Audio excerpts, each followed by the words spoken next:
video. Try natin na mag LRT. Dito to yan.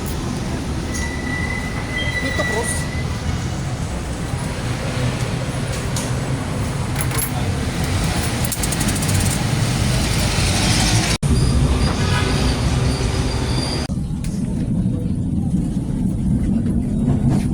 Ayun na guys, at nakasakay na tayo.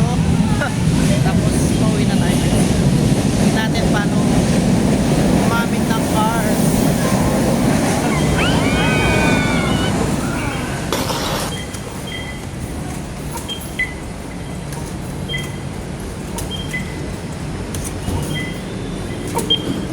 Oh, ganun lang kasi ito yun.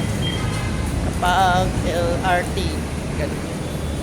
Suksok mo lang yung tapos yun na. Ngayon, pauwi na tayo. Bye-bye!